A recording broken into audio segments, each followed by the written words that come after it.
Amigos y amigos, soy Ángel Lombardi y por cortesía de Historia Viva TV tengo el gusto de conversar con ustedes sobre temas que pensamos son de interés.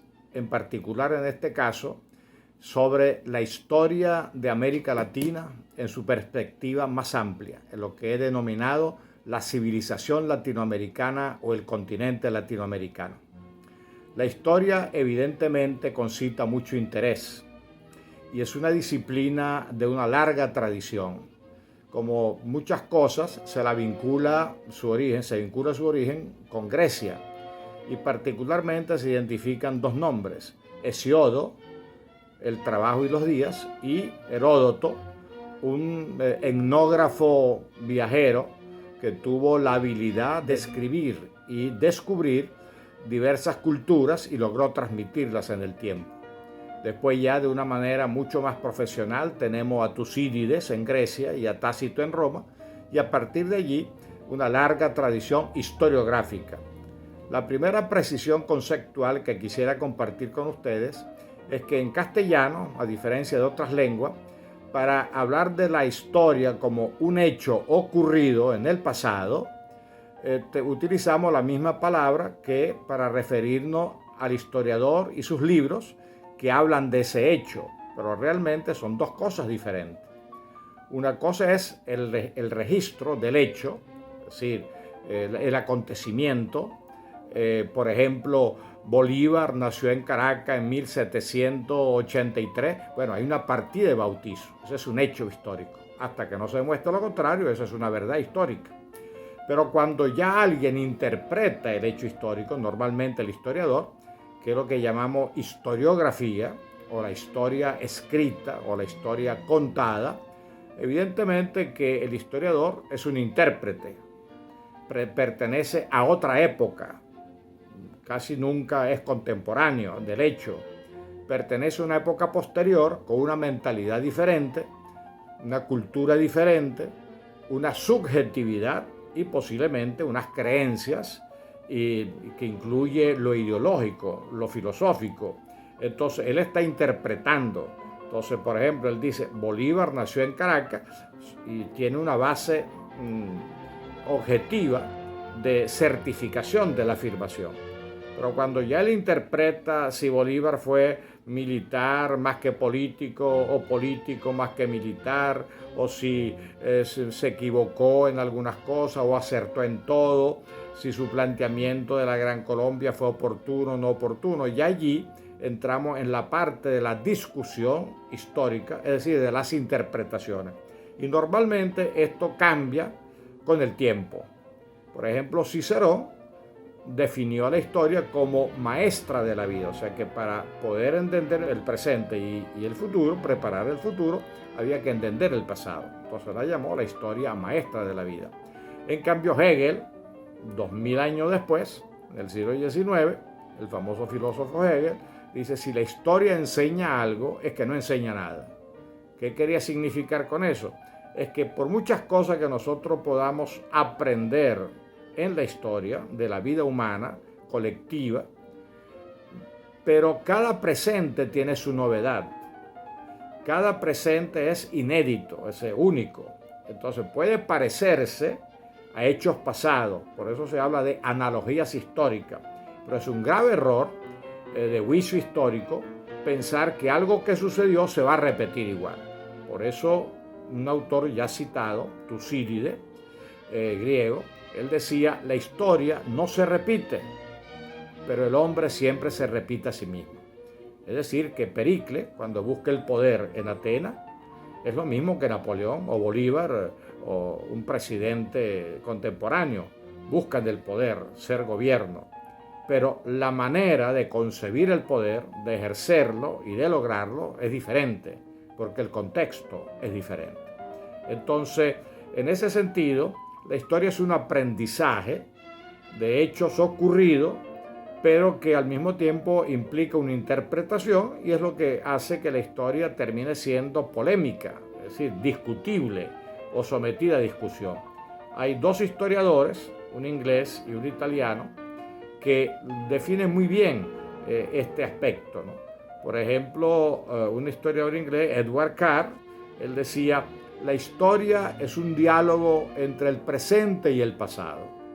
Por ejemplo, en la medida que yo vaya desarrollando estos programas sobre diversos aspectos de la historia latinoamericana, lo hago desde el presente, desde nuestro presente, el de ustedes y el mío. Y estaremos mirando hacia atrás, pero pensando evidentemente en el presente y en el futuro, porque el ser humano no piensa para vivir hacia atrás, sino piensa y vive hacia adelante. E igualmente otro historiador, filósofo realmente, Benedetto Croce, italiano, él decía: la historia siempre es contemporánea, porque al interpretarla un contemporáneo la hace contemporánea. Cuando yo les diga a ustedes que pienso que existe una civilización latinoamericana, yo tengo que explicar por qué. Tengo que argumentar por qué existe una civilización latinoamericana y en qué fundamento mis juicios. Y cuando abordo, los diversos aspectos geográficos, sociológicos, antropológicos de las diversas épocas, bueno, yo estoy desarrollando una idea que es contemporánea, aunque el motivo o la motivación o los datos empíricos que inspiran mi interpretación o mi reflexión pertenece a épocas pasadas, pero realmente es una historia que yo estoy trayendo al presente para tratar de entender, comprender lo que sucedió, lo que está sucediendo y lo que eventualmente pudiera suceder, no tanto como profecía, sino como una anticipación racional del futuro, que es posible, por ejemplo, en economía se puede perfectamente planificar y proyectar la variación de los precios, el valor de una moneda, la proyección del comercio mundial. A nivel de la tecnociencia, perfectamente nosotros podemos ya visualizar en el siglo XXI cuáles serían el desarrollo de la humanidad en términos técnico-científicos, por lo que viene ocurriendo. Igualmente, por lo menos, no es aventurado decir que en las próximas décadas y centurias se avanzará en la conquista del espacio. Entonces, como ustedes ven, hay una fluidez, una contemporaneidad entre el pasado, el presente y el futuro. De hecho, cuando hablamos de pasado, es una categoría artificial, académica, porque el tiempo humano, el tiempo histórico, es una continuidad. Por ejemplo, yo en este momento estoy comunicándome con ustedes y es un día y una hora determinada. Mañana este mismo programa lo están repitiendo y es otra hora, otro día, aunque mi imagen y mi mensaje pertenece al día anterior. Entonces, en esa dinámica de lo que llaman algunos la simultaneidad del tiempo existencial, el ser humano realmente vive en permanente proceso de interacción o integración entre el pasado, el presente y el futuro.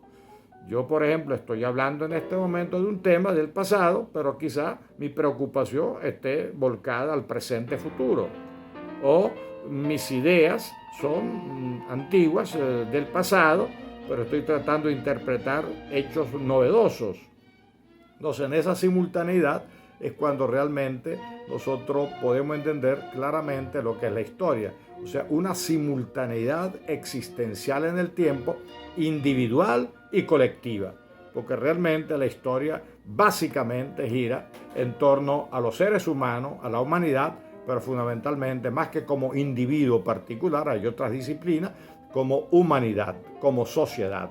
Entonces, al hablar de América Latina, yo estoy abarcando allí un conjunto de ideas que es una realidad geográfica, o sea, espacial y temporal.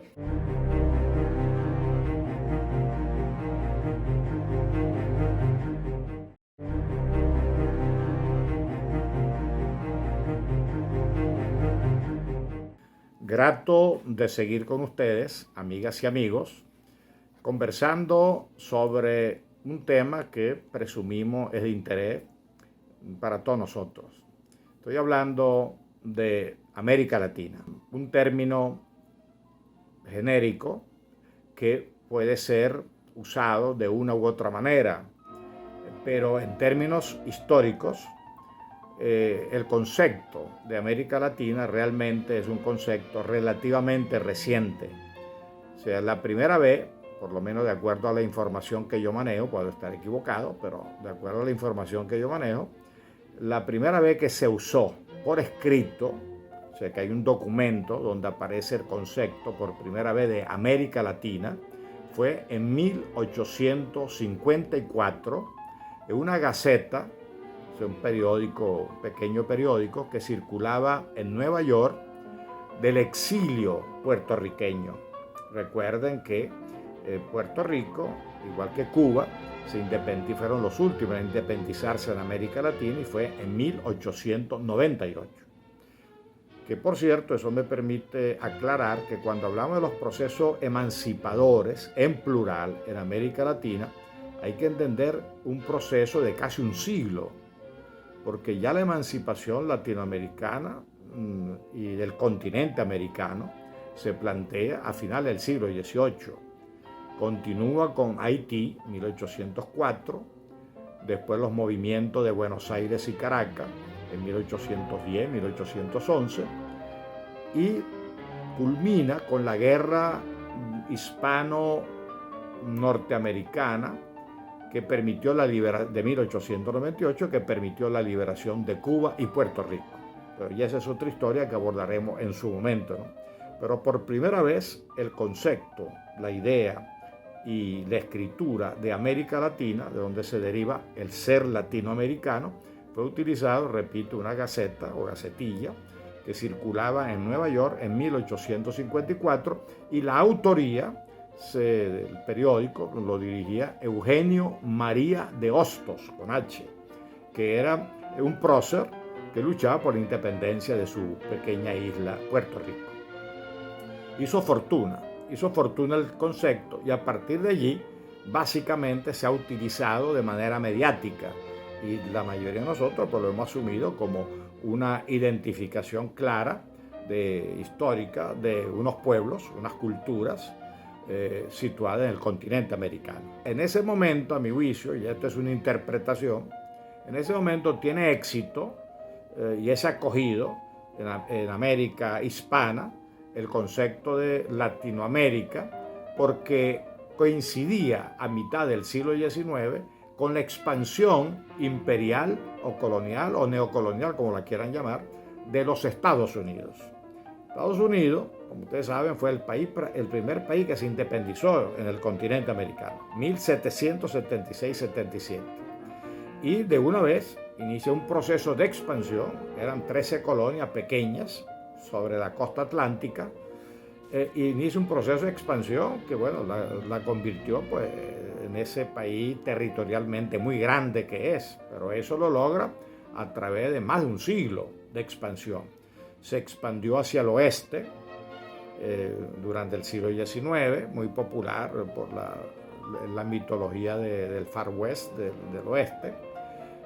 Aprovecha la guerra con España y hace presencia todavía hoy en Cuba con Guantánamo y Puerto Rico, que prácticamente es un estado más norteamericano, Hawái, ya en el Pacífico.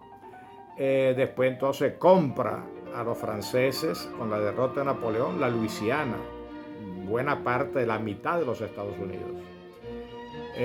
Cuando digo compra, era un mecanismo de ocupar y negociar para quedarse con el territorio. Compra la Florida en 1821 a los españoles.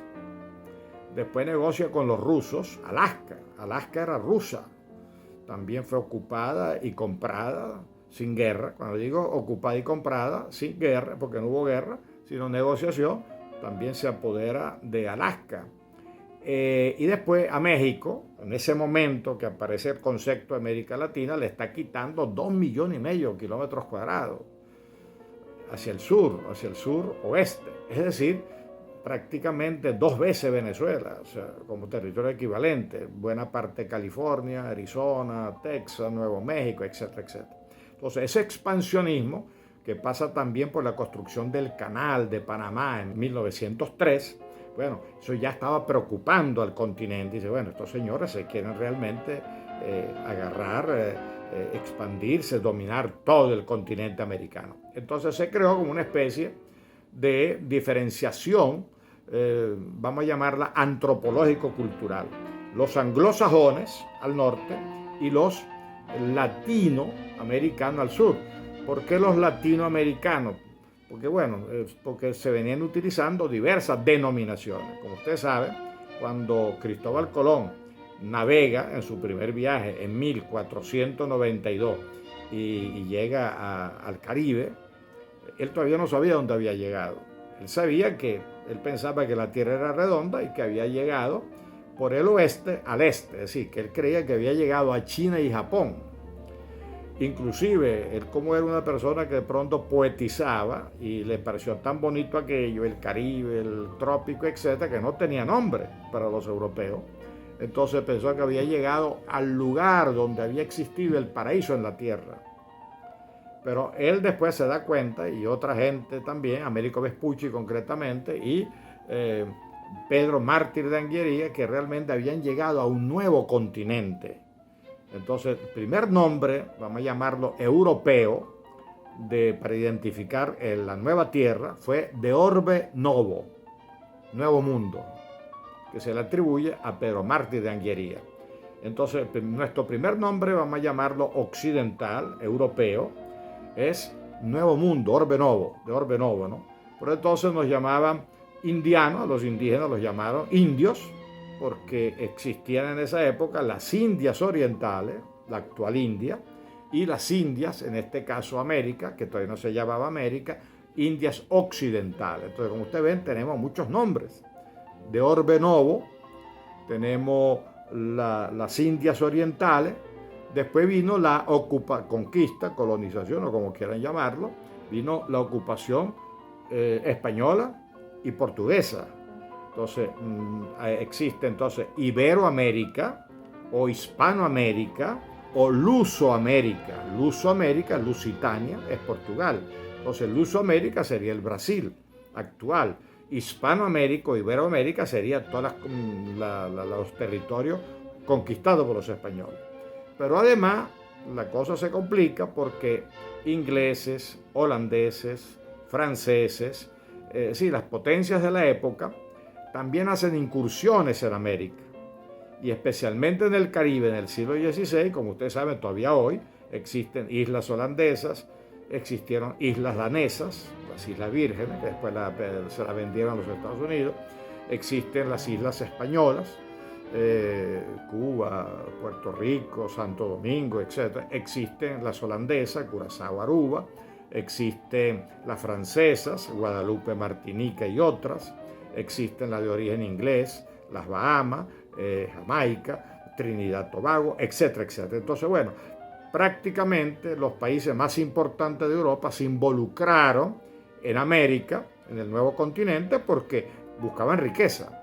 Y el motivo principal realmente era crear un camino hacia Oriente, porque la conquista otomana y musulmana del Mediterráneo y del Medio Oriente interrumpió las rutas europeas con el Extremo Oriente. Entonces, una vez que se cree que la Tierra es redonda y que se puede llegar por otra vía, entonces de ahí surge la idea de hacer ese viaje de Colón y los otros que encontraron un nuevo territorio.